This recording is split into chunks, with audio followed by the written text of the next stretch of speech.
Assalamualaikum warahmatullahi wabarakatuh. Bismillah, alhamdulillah, wassalatu wassalamu ala rasulillah wa ala alihi wa sahbihi wa mawalah, amma ba'du. Bagaimana kabarnya sahabat wasilah petuah bijak? Semoga selalu dalam lindungan Allah Subhanahu wa taala dan dimudahkan segala urusannya. Mari kita sambut kehadiran kita di ruang yang penuh kearifan dan kedamaian. Di sini kami mengajak untuk merenungkan pelajaran berharga yang akan membimbing kita dalam perjalanan kehidupan. Bersama-sama, mari kita jelajahi kisah-kisah yang menginspirasi dan petuah bijak yang akan menghidupkan nilai-nilai kekeluargaan dalam hati kita.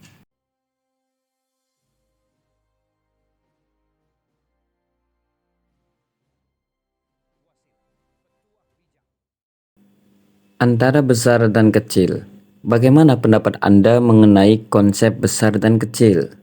Apakah besar menandakan kehebatan, kekokohan, dan ketangguhan, ataukah kesuksesan, kebahagiaan, dan kemenangan? Namun, besar tidak selalu menandakan kehebatan, kekokohan, kesuksesan, kebahagiaan, atau kemenangan. Terkadang, hal-hal tersebut bisa sangat kontradiktif. Apakah Anda percaya akan hal ini?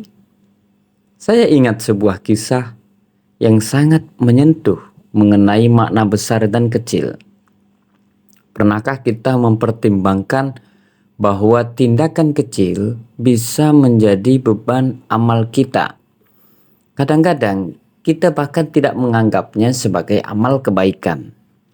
Suatu ketika, Al-Ghazali, seorang ulama ternama, bermimpi di surga, tempat keabadian yang diimpikan oleh para hamba.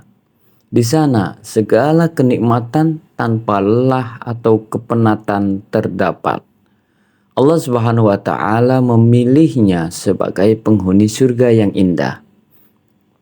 Dengan penuh kagum, Al-Ghazali bertanya, "Ya Allah, amal apakah yang membuat hamba berhak atas anugerahmu yang sebegitu besar ini?" Namun Allah tidak memberikan jawaban langsung. Malah Al-Ghazali diminta untuk mencari jawaban tersebut sendiri. Dia mulai mempertimbangkan semua amal yang pernah dilakukannya. Mungkin karena perbuatan mulia yang dilakukannya, ceramah dan dakwah yang disampaikannya, tulisan-tulisan yang menjadi rujukan, atau pemikiran-pemikiran dan ijtihad yang diambilnya. Semua hal besar yang pernah dilakukannya dipertimbangkan dengan serius. Namun, semua dugaan itu meleset dengan dramatis. Meskipun semua tindakan besar telah dihitung dengan detail yang sempurna, tak satu pun dari itu yang menjadi penentu amalnya disebabkan ia masuk surga. Yang membebani timbangan amalnya adalah suatu perbuatan kecil, sebuah kenangan yang terlupakan dari ingatannya, sesuatu yang bahkan tidak pernah dianggap sebagai amal kebaikan. Allah kemudian merekam kembali suatu peristiwa yang telah terlupakan, sebuah momen yang tidak pernah tersentuh oleh pikiran Imam Al-Ghazali.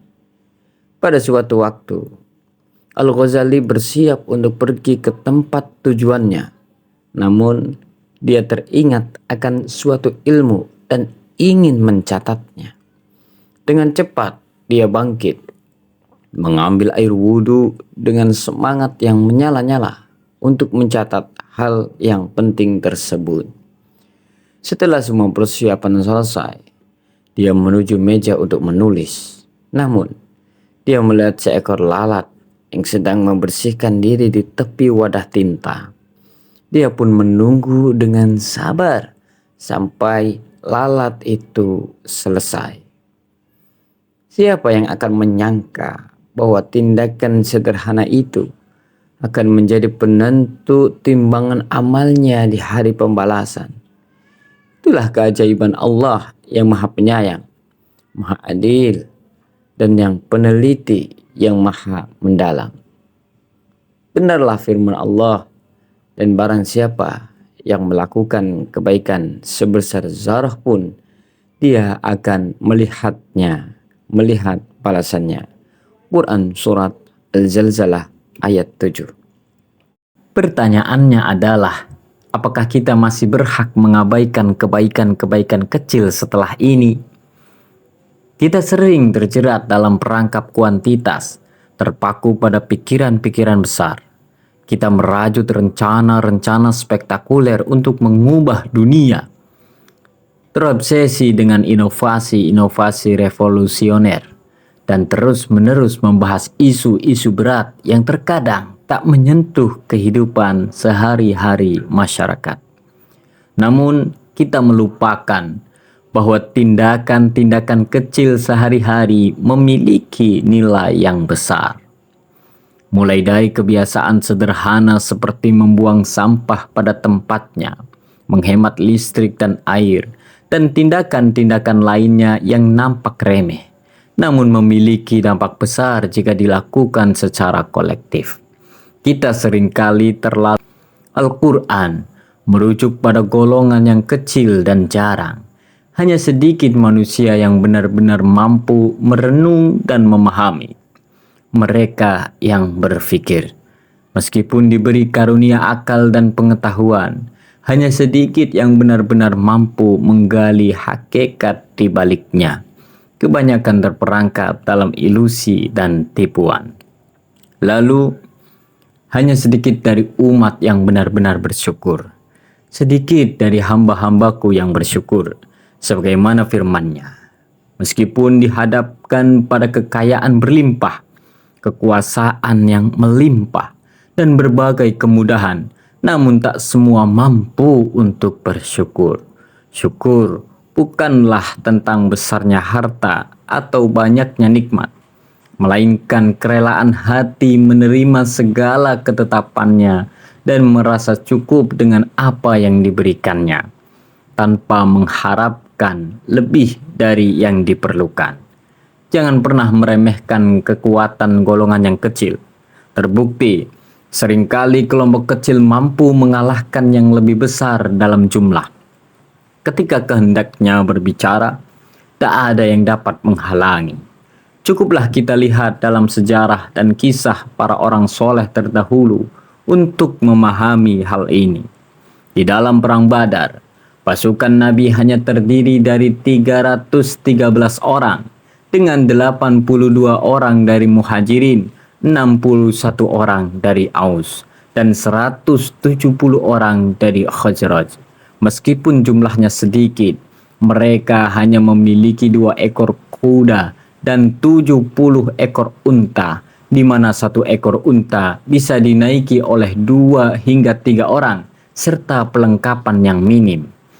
Berbeda jauh dengan pasukan Quraisy yang mencapai 1.000 orang, bahkan pada awalnya 1.300 orang, dilengkapi dengan 100 kuda, 600 baju besi, dan unta yang jumlahnya tidak terhitung. Dalam sehari, mereka mampu menyembelih 9 hingga 10 ekor unta. Begitu paparan yang diberikan oleh Syekh Sofiur Rahman Al-Mubarakfuri dalam Sirah Nabawiyahnya. Namun, kemenangan tidak selalu ditentukan oleh jumlah. Kaum Quraisy justru mengalami kekalahan telak. Hal serupa juga terjadi dalam peperangan lainnya. Ini menunjukkan bahwa banyak hal tersembunyi di balik kata kecil. Jika maknanya digali, kita akan terkejut. Bahkan, kebaikan sekecil sapaan kepada tetangga saja memiliki nilai sedekah. Namun, seringkali kita kesulitan bahkan hanya untuk melirik orang yang berjalan di depan kita, apalagi tersenyum kepada mereka. Kita sering terjebak dalam urusan yang bersifat pribadi atau beralasan dengan terlalu sibuk dan sebagainya. Jujur, saya merasa tertampar saat mengatakan hal ini. Saya teringat insiden yang terjadi sore hari itu, yaitu setelah selesai kegiatan wisuda di pondok pesantren, saya pulang dengan cepat karena lelah. Saat itu, saya hanya fokus pada langkah saya dan tidak memperhatikan sekitar.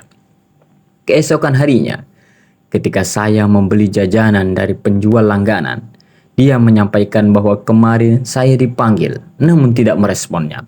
Saya baru menyadari bahwa saya terlalu terburu-buru dan tidak mendengar panggilan tersebut. Saya merasa menyesal karena tidak menghentikan langkah saya dan berbagi kue dengan ibu penjual tersebut. Saya teringat bahwa Rasulullah SAW selalu menjadi contoh yang baik dalam bersikap. Beliau selalu menjadi orang pertama yang mengucapkan salam kepada siapapun yang beliau temui, bahkan kepada anak-anak kecil. Saat berjabat tangan, beliau tidak pernah melepaskan tangan sampai orang di depannya melakukannya lebih dulu. Sungguh, padahal Rasulullah SAW pernah mengajarkan bahwa senyummu kepada saudaramu adalah sedekah. Terima kasih telah menemani kami di Wasilah Petua Bijak. Mari kita lanjutkan perjalanan bijak ini dengan menghargai dan membagikan kebijaksanaan kepada orang-orang terdekat kita. Jangan lupa untuk subscribe, like, dan bagikan video kami agar pesan-pesan bijak ini dapat mencapai lebih banyak orang. Sampai jumpa di kesempatan berikutnya. Assalamualaikum warahmatullahi wabarakatuh.